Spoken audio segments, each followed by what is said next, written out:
అదే RTV app వార్తల్ని క్షణాల్లో చదివే అవకాశం ఉంటుంది. ఒక న్యూస్ పేపర్, ఒక టెలివిజన్ ఛానల్ మీ చేతుల్లో ఎప్పుడూ ఉంటాయి. ఆగమనమయ్యేది. అటువంటి పరిస్థితులు రాకుండా గౌరవ ముఖ్యమంత్రి గారు వచ్చినప్పుడు ఎమ్మెల్యే గారి యొక్క అభ్యర్థుల మీదకి కరకట్ట ఎక్స్టెన్షన్ ని స్టార్ట్ చేయడం, దానివల్ల సుభాష్ నగర్ కానీ బయట నుంచి మనకి అటు నుంచి వచ్చే నీళ్ళు రాకుండా భద్రాచల పట్టణాన్ని కాపాడుకోవడం జరిగింది. అది ఈ సంవత్సరం కంప్లీట్ చేసుకొని అదేవిధంగా భద్రాద్రి నేషనల్ హైవేలో ఉన్న 2వ బ్రిడ్జిని కూడా కంప్లీట్ చేసుకున్నాం. అదేవిధంగా ఇప్పుడు ఒక డిజైన్స్ కూడా తెప్పించి రేపు ఎన్ని అడుగులు వచ్చినా కూడా భద్రాచలం టౌన్లోకి గోదావరి నీరు ప్రవేశించకుండా ఉండేటట్టుగా శాశ్వత ప్రాతిపదిక మీద కలెక్టర్ పంప్ హౌస్ కానీ మిగతా ఎస్టీపీ కానీ ఈ యొక్క పుణ్యక్షేత్రాన్ని పవిత్ర క్షేత్రంగా దక్షిణ అయోధ్యగా వికసిస్తున్నటువంటి అందంగా ఉంచడం కోసం, ఆరోగ్యంగా ఉంచడం కోసం భక్తులందరికీ రాముడు సన్నిధికి వచ్చేటటువంటి వాళ్ళందరికీ కూడా భద్రాచల పట్టణాన్ని పరిశుభ్రంగా ఉంచేదానికి అన్ని డిపార్ట్మెంట్లు కోఆర్డినేషన్ తో పనిచేయాలని చెప్పి ఈరోజు కలెక్టర్ గారి ఆధ్వర్యంలో ఈఓ గారు కానీ ఆర్టీఓ గారు కానీ యంత్రాంగం మొత్తం ఇది నా ఆస్తి, ఇది నా ఇల్లు, భద్రాద్రి నాది, ఇది పవిత్రంగా ఉంచితే మనకు ఒక సంతృప్తి. కాబట్టి దయచేసి అన్ని డిపార్ట్మెంట్లు కూడా భద్రాద్రి పట్టణాన్ని కంటికి రెప్పలా కాపాడుకోవాల్సిన అవసరం ఉంది. ఇక్కడ ఏ రకమైనటువంటి అవాంఛనీయ మద్దతు వెనకలయ్యా ముఖ్యంగా పనిచేసి కలెక్టర్ గారు ఆధ్వర్యం తీసుకురావాలి. భద్రాచలం పట్టణం బ్రహ్మాండంగా ఉందనే కీర్తిని మనం తీసుకొచ్చినప్పుడే ఈ ప్రాంత అభివృద్ధి జరుగుతుంది. అదేవిధంగా జిల్లా మొత్తానికి కూడా జరిగినటువంటి నష్టాన్ని అన్నింటినీ కూడా వెంటనే బేరీ చేసుకున్నారు, ఎన్యూమరేట్ చేశారు. బాధితులందరికీ, చనిపోయినటువంటి వ్యక్తులకి 5 లక్షల రూపాయల కాడికి అమౌంట్ ఇచ్చాం.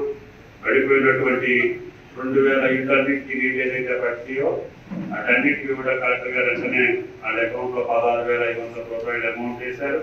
మిగతా డిపార్ట్మెంట్ అన్నింటినీ కూడా తాత్కాలికమైనటువంటి రిపేర్ కోసం కలెక్టర్ గారికి ఇచ్చినటువంటి అమౌంట్ ఆయన అన్నింటినీ కూడా పక్కబందీగా కొత్తగూడెం జిల్లాకి ఇంత అధిక వర్షాలు ఉన్నప్పటికీ గోదావరి 50 అడుగులు పైనుంచి వచ్చిన ఏమాత్రం కూడా నష్టం జరగకుండా చూసిన జిల్లా యంత్రాంగానికి, కలెక్టర్ గారికి ప్రత్యేకంగా ధన్యవాదాలు తెలియజేస్తూ, ఈ వర్షాకాలంతో పాటు ఎప్పుడు ఏ సమస్య వచ్చినా ఈ జిల్లాని, ఈ గిరిజన జిల్లా, గిరిజనులందరికీ కూడా సమూలమైనటువంటి సేవలు అందించే భాగ్యం మనకి జీవితంలో ఎప్పుడో ఒకసారి కలుగుతుంది.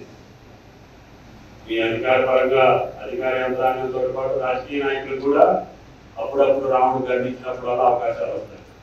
ఆ అవకాశాన్ని సద్వినియోగం చేసి ఈ జిల్లాని అన్ని రంగాల్లో, పారిశ్రామిక రంగంగా, వ్యవసాయ రంగంగా అందరూ వచ్చి మన జిల్లాను చూసి నేర్చుకోవాల్సిన పరిస్థితిని మనం క్రియేట్ చేయాలి. ఎందుకంటే ఇక్కడ ఉన్న అధికారులు చిత్తశుద్ధితోటి 2-3 సంవత్సరాలు మీరు మనసు పెట్టి పనిచేస్తే మీ జీవితకాలం గుర్తుపెట్టుకునే అవకాశం ఉంటుంది. కాబట్టి ఇప్పుడు నేను మాట్లాడిన అరవింద్ గారు కానీ, గిరిధర్ గారు కానీ, నీరబ్ గారు కానీ వీళ్ళందరూ మన జిల్లా, ఉమ్మడి జిల్లా కలెక్టర్లుగా పనిచేశారు.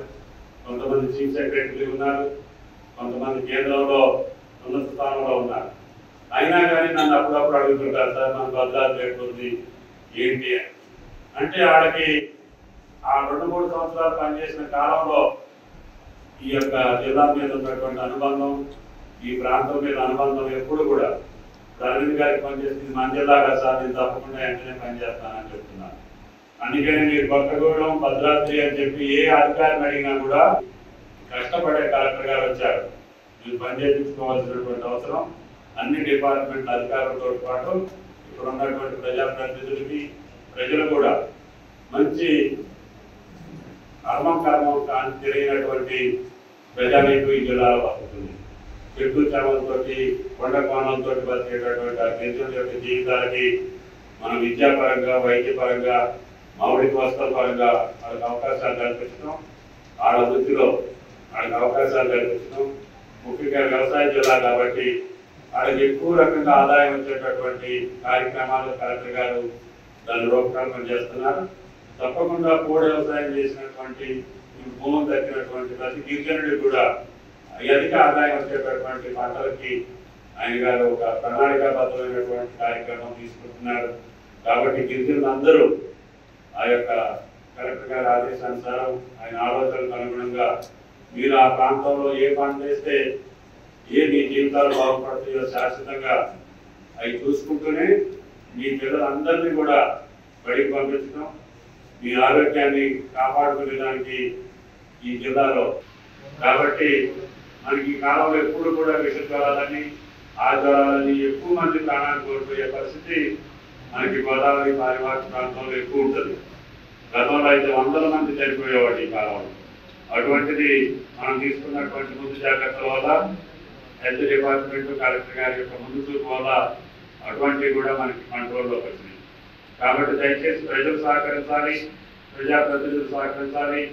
ఈ ప్రాంతంలో పనిచేసే ప్రతి డిపార్ట్మెంట్ ఉద్యోగి కూడా ఈ జిల్లా నాది, నేను నెంబర్ 1గా ఉండాలనేటటువంటి భావంతో పనిచేసి ఈ గోదావరి ఇంకెంత ఉధృతంగా వచ్చినా కూడా మన ప్రజలు మనం కాపాడుకోవాలి, మన పంటలు మనం కాపాడుకోవాలి, మన ఆస్తులు మనం కాపాడుకోవాలి.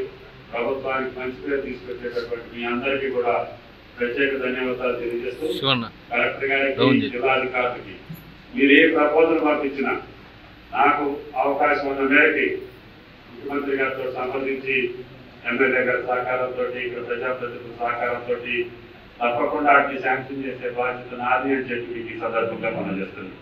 అదేవిధంగా ఆర్డీఓ గారు మన ముఖ్యమంత్రి గారు వచ్చినప్పుడు దేవాలయానికి సంబంధించి ప్రపోజల్ పెట్టారు. ఆయన గారు ఒక ప్రణాళికాబద్ధమైనటువంటి కార్యక్రమం తీసుకుంటున్నారు. కాబట్టి గిరిజనులందరూ ఆ యొక్క కలెక్టర్ గారి ఆదేశానుసారం ఆయన ఆలోచనలకు అనుగుణంగా మీరు ఆ ప్రాంతంలో ఏ పంట వేస్తే మీ జీవితాలు బాగుపడతాయో శాశ్వతంగా అవి చూసుకుంటూనే మీ పిల్లలందరినీ కూడా బడికి పంపించడం, మీ ఆరోగ్యాన్ని కాపాడుకునేదానికి ఈ జిల్లాలో. కాబట్టి మనకి ఈ కాలంలో ఎప్పుడు కూడా విష జ్వరాలని ఆ జ్వరాలని ఎక్కువ మంది ప్రాణాలు కోల్పోయే పరిస్థితి మనకి గోదావరి పరివాహక ప్రాంతంలో ఎక్కువ ఉంటుంది. గతంలో అయితే 100 మంది చనిపోయేవాడు ఈ కాలంలో. అటువంటిది మనం తీసుకున్నటువంటి ముందు జాగ్రత్తల వల్ల, హెల్త్ డిపార్ట్మెంట్ కలెక్టర్ గారి యొక్క ముందు చూపు వల్ల అటువంటివి కూడా మనకి కంట్రోల్లోకి వచ్చినాయి. కాబట్టి దయచేసి ప్రజలు సహకరించాలి, ప్రజాప్రతినిధులు సహకరించాలి. ఈ ప్రాంతంలో పనిచేసే ప్రతి డిపార్ట్మెంట్ ఉద్యోగి కూడా ఈ జిల్లా నాది, నేను నెంబర్ 1గా ఉండాలనేటటువంటి భావంతో పనిచేసి ఈ గోదావరి ఇంకెంత ఉధృతంగా వచ్చినా కూడా మన ప్రజలు మనం కాపాడుకోవాలి, మన పంటలు మనం కాపాడుకోవాలి, మన ఆస్తులు మనం కాపాడుకోవాలి. ప్రభుత్వానికి మంచి పేరు తీసుకొచ్చేటటువంటి మీ అందరికీ కూడా ప్రత్యేక ధన్యవాదాలు తెలియజేస్తూ కలెక్టర్ గారికి, జిల్లాధికారులకి మీరు ఏ ప్రపోజల్ పంపించినా నాకు అవకాశం ఉన్న మేరకి ముఖ్యమంత్రి గారితో సంబంధించి ఎమ్మెల్యే గారి సహకారంతో, ఇక్కడ ప్రజాప్రతినిధుల సహకారంతో తప్పకుండా వాటిని శాంక్షన్ చేసే బాధ్యత నాది అని చెప్పి మీకు ఈ సందర్భంగా మనం చేస్తుంది. అదేవిధంగా ఆర్డీఓ గారు మన ముఖ్యమంత్రి గారు వచ్చినప్పుడు దేవాలయానికి సంబంధించి ప్రపోజల్ పెట్టారు. మీరు దానికి సంబంధించినటువంటి ల్యాండ్ ఎక్విజిషన్, కాంపెన్సేషన్ త్వరగా ప్రభుత్వానికి నివేదిక చేయాలి. ఎన్విరాన్మెంట్ డిపార్ట్మెంట్ తోటి నేను కూడా కమిషనర్ చెప్తాను. అది మీరు ఇమీడియట్ గా చేస్తే మళ్ళీ ముఖ్యమంత్రి గారు వచ్చినప్పుడు దానికి పక్కా స్వరూపాన్ని ఇచ్చే పద్ధతిలో ఉండాలి. భూసేకరణ జరగకుండా ప్రభుత్వం మాటించి అది చేయలేకపోతే దానివల్ల ప్రయోజనం ఉండదు. కాబట్టి ముందు మీరు భూసేకరణ చేసి కంప్లీట్ చేస్తే ఆ వైదిక మత ఆచారాలకు అనుగుణంగా ఆ పెద్దల యొక్క అనుభవంతో ఆ దేవాలయాన్ని ఏ రకంగా అభివృద్ధి చేసుకోవచ్చు. ఇప్పుడు జరుగుతున్నటువంటి కేంద్ర ప్రభుత్వం నిధులు కొన్ని వచ్చినాయి, అవి ఏ రకంగా అమలు జరుగుతున్నాయి. ఒకసారి కమిషనర్ ఎండోమెంట్స్ పిలిపించి వాటిని 10 కాలాల పాటు ఉపయోగపడేటట్టుగా మాస్టర్ ప్లాన్ తోటి భద్రాద్రి డెవలప్ కావాలి. ఎందుకంటే ఇది చుట్టూ ఆంధ్రప్రదేశ్ తోటి ముడిపడి ఉంది. మనకు 5 గ్రామ పంచాయతీలు వస్తే తప్ప దీనికి వెసులుబాటు ఉండదు. కాబట్టి ఈ లోపల ఏ అభివృద్ధి కార్యక్రమం కావాలన్నా మనకి భూ సమస్య ఉంటుంది. ఇప్పుడు మీరు ఎవాక్యువేట్ చేసేవాళ్ళు కూడా భూమి ఇవ్వాలంటే కూడా మన చేతుల్లో లేదు. అటువంటి క్లిష్ట పరిస్థితుల్లో భద్రాద్రి పట్టణం ఉంది. కాబట్టి దయచేసి మేము ప్రయత్నం ప్రభుత్వ పరంగా చేస్తున్నాం. ఆ ప్రభుత్వంతో కూడా మాట్లాడే ప్రయత్నం చేసి మనకు 5 గ్రామాలు మళ్ళీ మన భద్రాద్రిలోకి వస్తే మన అభివృద్ధి కార్యక్రమానికి వెసులుబాటు వస్తుంది. అదేవిధంగా పోలీసు కూడా మన రక్షణ బాధ్యత తీసుకున్నారు. కొన్ని సంఘటనలు అనుకోకుండా కొన్ని జరుగుతున్నప్పటికీ కూడా ప్రశాంతమైనటువంటి భద్రాద్రిని ఆవిష్కరించే రీతిలో ఎస్పీ రోహిత్ గారు కష్టపడి పనిచేస్తున్నారు. కాబట్టి అందరం కూడా శాంతి ఉంటేనే, భద్రత ఉంటేనే ఈ ప్రాంతం సుఖశాంతులతో ఉండే అవకాశం ఉంటుంది. కాబట్టి దానికి విఘాతం కలిగించేటటువంటి వ్యక్తులు కూడా ఆలోచన చేసుకోండి. ఈ గిరిజన ప్రాంతానికి చేసేటటువంటి అభివృద్ధి కార్యక్రమాలకు ఆటంకం కలగకుండా నిర్విఘాటంకంగా జరిగేటట్టుగా మీరు కూడా సహకరించాలని చెప్పి అన్ని పక్షాలను కోరుకుంటూ ఈ అవకాశం ఇచ్చిన ఎమ్మెల్యే గారికి, కలెక్టర్ గారికి మీ అందరికీ ధన్యవాదాలు తెలియజేస్తా. సెలవు. మరిన్ని వీడియోస్ కోసం ఛానల్ ని సబ్స్క్రైబ్ చేయండి. లేటెస్ట్ అప్డేట్స్ కోసం వాట్సాప్ ఛానల్ ని ఫాలో చేయండి. అండ్ లింక్ డిస్క్రిప్షన్ లో ఉంది.